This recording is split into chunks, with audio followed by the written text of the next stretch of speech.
Hey, Assalamualaikum warahmatullahi wabarakatuh. Nah, gimana kabarnya anak-anak untuk hari ini?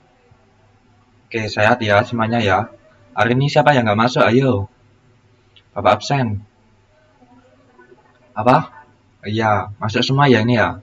Oke, nah kalau masuk semua, nah sekarang topik hari ini kita mau belajar apa? Ayo teman-teman. Ya, ada yang tahu? Ya.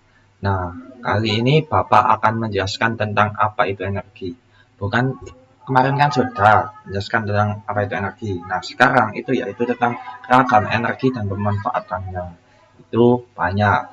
Contohnya nanti coba Bapak spill akan jelasin tentang energi alternatif, energi apa yang terbarukan dan tak terbarukan juga. Oke, teman-teman, kan anak. Oke, sebelum kita mulai pembelajaran, mari kita berdoa dulu ya untuk kenyamanan kelas kita. Hari ini mohon maaf lewat Zoom aja Bapak karena sakit ya. Oke, berdoa mulai. Bismillah.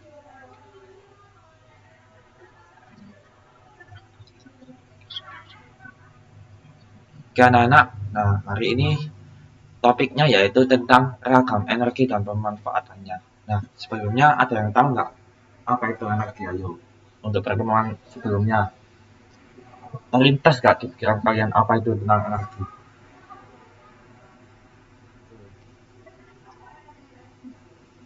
Energi itu apa sih? Energi itu adalah apa?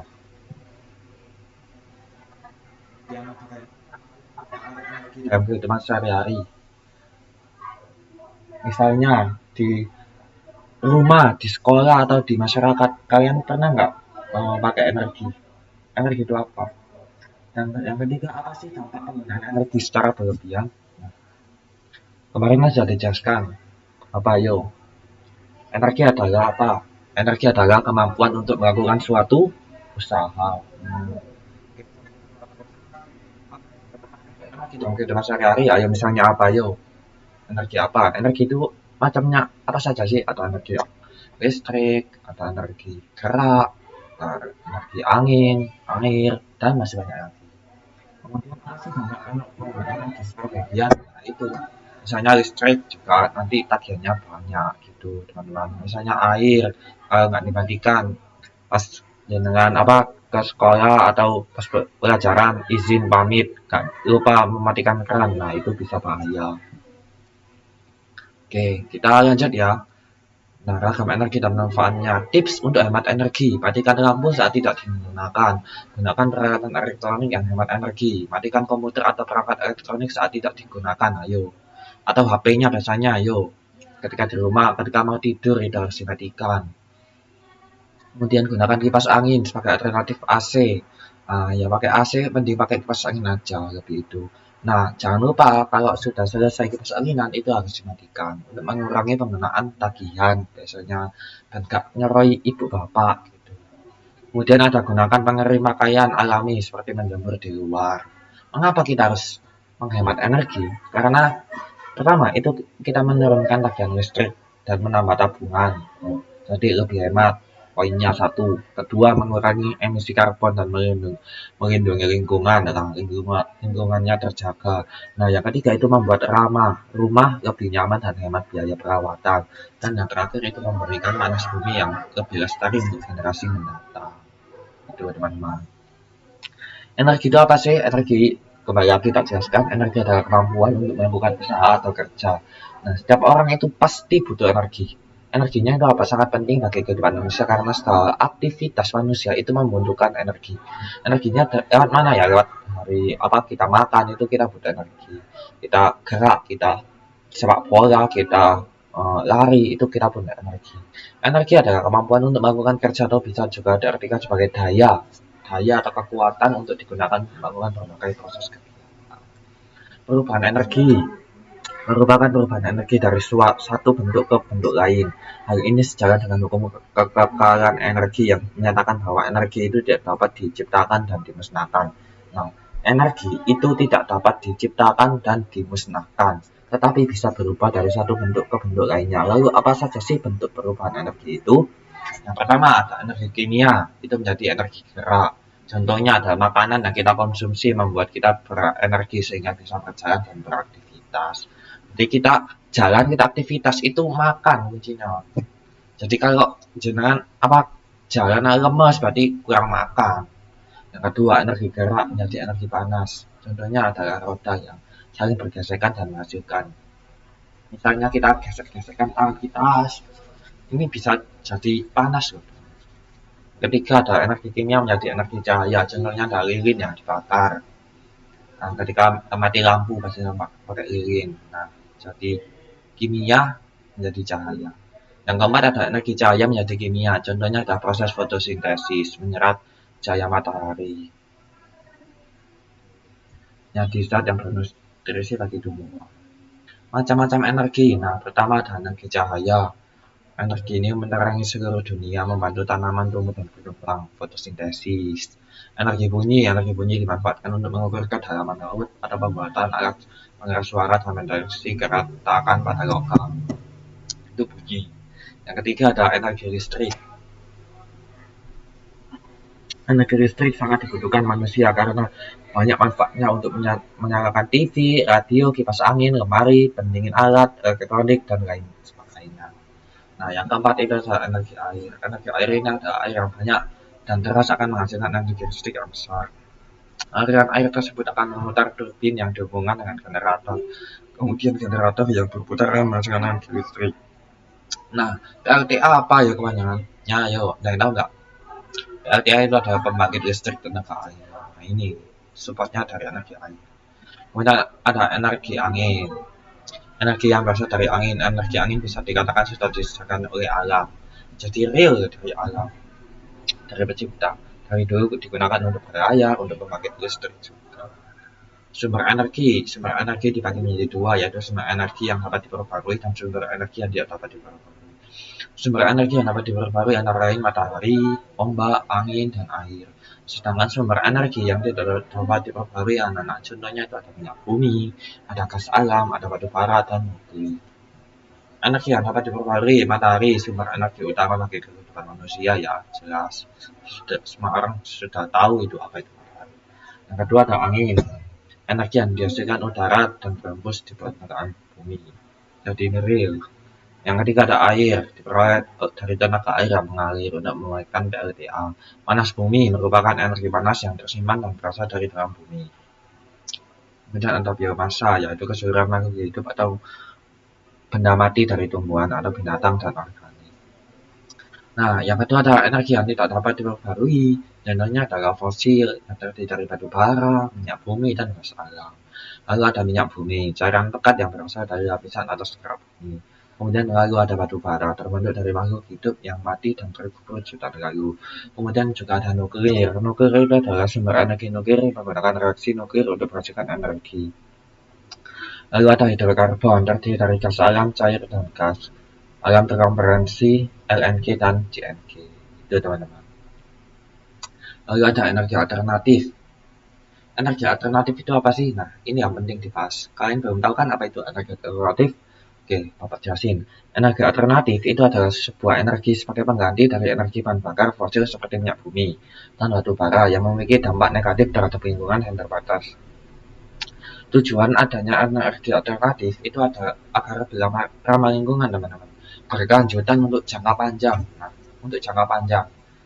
Kemudian mengurangi ketergantungan untuk bahan bakar fosil. Kemudian ada menciptakan lapangan kerja juga. Keamanan energi terjamin, potensi ekonomi terjamin, dan reduksi polusi dan udara dan air itu lebih minim, dan masih banyak lagi.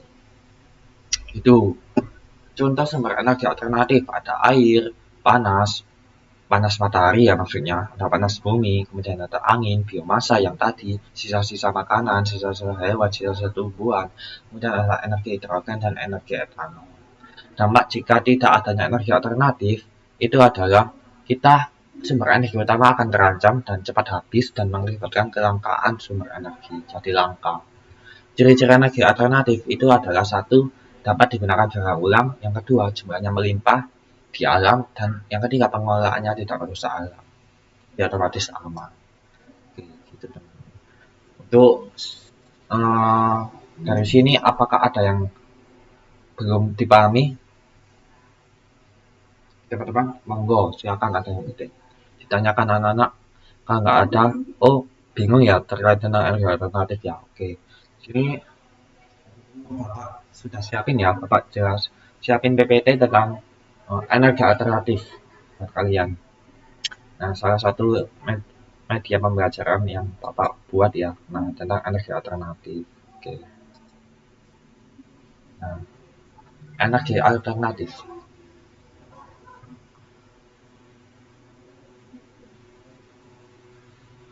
Oke, energi adalah suatu kemampuan yang tadi sudah dijelaskan, adalah sebuah usaha macam-macam energi, contohnya dari listrik, panas, bumi, cahaya. Kemudian perubahan energi tentunya kalian sudah paham ya. Yang kali ini kita bahas adalah tentang energi alternatif. Apa itu energi alternatif? Macam-macam energi alternatif dan penemuan sumber energi alternatif. Nah, apa itu energi alternatif? Energi alternatif adalah jenis sumber energi yang mampu menggantikan bahan bakar konvensional. Energi alternatif juga disebut sebagai sumber energi baru terbarukan. Nah, manfaat kelebihan energi alternatif sifatnya terbarukan sehingga sumber energinya tidak akan terjadi kelangkaan, ramah lingkungan, tadi sudah jumlah dan masukannya melimpah, mampu menggantikan sumber energi fosil lebih murah. Beberapa teknologi dalam energi alternatif mulai digunakan di tempat terkecil.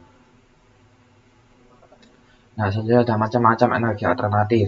Itu ada energi air terjun, ada energi pasang surut, ada energi matahari, energi panas bumi, energi angin, nuklir, biofuel, biogas, biomasa, dan etanol.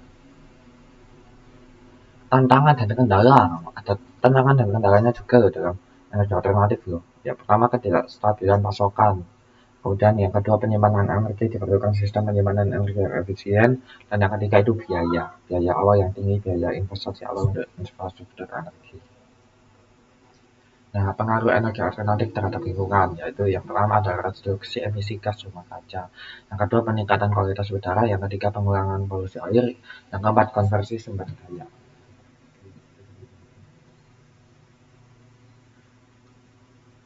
Oke, nah di sini saya Pak sudah ada. Ini sudah terakhir. Di sini Pak Guru punya video ya. Coba kalian amati, teliti, kemudian kalian diskusi nanti Pak Guru bagi kelompok ya. Silakan dilihat ini videonya. Bagus.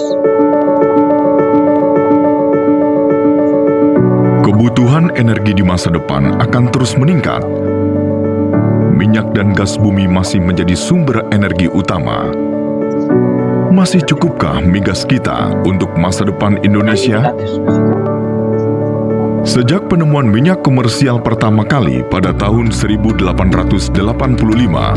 industri hulu migas terus berkembang. Setelah kemerdekaan, puncak produksi minyak terjadi dua kali, yaitu tahun 1977 dan tahun 1995. Lebih lanjut, Indonesia bukanlah negara kaya minyak. Cadangan minyak terbukti Indonesia jauh lebih kecil dibandingkan Arab Saudi dan Venezuela, bahkan Vietnam. Jumlah cadangan minyak Indonesia pun terus menurun. Setelah tahun 1995, kejayaan emas hitam Indonesia mulai memudar. Produksi kian menurun, sedangkan konsumsi terus meningkat. Akibatnya, hasil minyak kita tidak lagi cukup memenuhi kebutuhan domestik. Indonesia pun menjadi net importer sejak tahun 2004. Impor BBM membuat devisa negara terkuras. Pada tahun 2016 misalnya, negara harus mengeluarkan dana sekitar 300 miliar rupiah per hari. Belum lagi harus menanggung beban subsidi BBM. Namun, hal ini tidak bisa dihindari karena pemenuhan kebutuhan energi domestik tidak bisa ditunda. Meski demikian, di masa depan defisit migas harus ditekan. Kalau tidak, negara akan menanggung beban yang lebih besar ketika harga minyak tinggi. Apabila itu terjadi, maka sektor-sektor penggerak ekonomi lain dapat terkena dampaknya. Potensi cadangan migas di tanah air masih cukup besar, mencapai 7,3 miliar barel. namun kebanyakan berada di area yang sulit dijangkau. Saat ini, minat investor untuk melakukan kegiatan eksplorasi sangat rendah. Selama 3 tahun terakhir, dari lelang 49 wilayah kerja, hanya 11 yang terkontrak. Rasio penemuan migas dari pengeboran sumur eksplorasi juga rendah. Selain hambatan teknis, berdasarkan survei Policy Perception Index 2016 yang dirilis Fraser Institute, masih ditemukan hambatan-hambatan investasi. Indonesia bahkan menempati peringkat 79 dari 96 yurisdiksi, paling rendah di Asia Tenggara. Oleh sebab itu, berbagai langkah telah diupayakan oleh pemerintah untuk menggairahkan kembali iklim investasi migas nasional. Salah satunya, mengubah skema kontrak bagi hasil cost recovery menjadi gross split. Perusahaan migas pun turut berbenah diri dengan meningkatkan efisiensi kegiatan eksplorasi dan produksi melalui perencanaan kerja yang matang, pelaksanaan yang cepat, serta penggunaan teknologi yang tepat. Di sisi lain, masyarakat harus lebih bijak dalam menggunakan bahan bakar migas.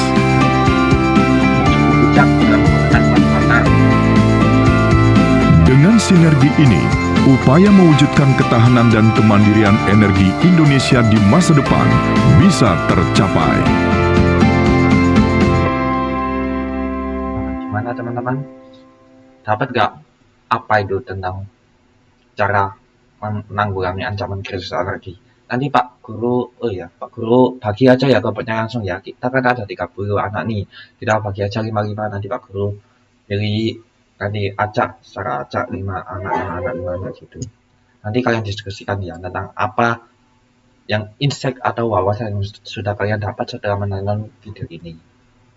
Selanjutnya ada Pak Guru kasih LKPD ya, yaitu tugasnya ini tenang saja, nggak individu, kita gunakan kelompok ya. Nanti kita kelompokan 5-5 tadi, suruh menjelaskan ini, gunting dan lain-lain gambar di bawah sesuai kelompok energinya. Nah, api unggun ini misalnya energi lewat energi cahaya atau energi panas sama bunyi, speaker, radio, kompor, lampu, megafon, lilin, dan drum.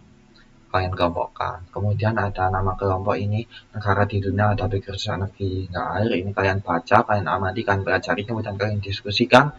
Besok pertemuan selanjutnya kita presentasikan. Oke teman-teman. Nah, ada yang dari Cina, ada yang AS, India, Brasil, Nigeria, Lebanon. Ini semuanya punya krisis energi. Nah, yang tadi Bapak jelasin di YouTube itu ada krisis energi yang ada di Indonesia. Coba kalian diskusikan bersama kelompok, kemudian di pertemuan selanjutnya kalian akan maju presentasi. Oke, harapkan paham gitu ya anak-anak ya. Oke, dari sini ada kendalanya nggak? Oke, kalau nggak ada, nanti Bapak itu ya, bagi kelompoknya ya. Oke, untuk selanjutnya yaitu, oke teman-teman, kalau gitu itu saja yang bisa Bapak jelaskan. Kait, apakah ada yang ditanyakan lagi? Kalau tidak ada, oke. Saya tutup ya. Sebelum saya tutup, itu lebih baik, energi itu penting teman-teman. Jadi kita itu apa-apa itu harus berenergi. Kita lari aja butuh energi. Kita makan, kita gerak aja butuh energi. Jadi energi itu sangat penting. Jadi kita harus memanfaatkan energi itu setiap hari, itu jangan boros-boros gitu. Kemudian energi alternatif itu dimanfaatkan juga. Lalu kita libatkan di sekolah itu, misalnya kalau mau ke keran itu dimatikan, jangan lupa matikan keran. Kalau di rumah AC-nya dimatikan gitu ya anak-anak ya. Dan Bapak teleponnya dimatikan. Oke, menghemat lah, intinya menghemat penggunaan energi lah, itu penting. Tadi kan sudah dijelaskan di ajak tadi. Nah ini teman-teman, bisa kalian lihat tips untuk hemat energi dan mengapa hemat energi itu penting, supaya kita itu lebih jadi generasi yang sayang, kita memberikan membuat lingkungan yang nyaman. Itu penting teman-teman untuk kelangsungan hidup. Oke, sekian dari Pak Guru jelasin. Kalau kurang lebihnya Pak Guru mohon maaf. Sebelum kita tutup pembacaan hari ini, Mari kita membaca asli.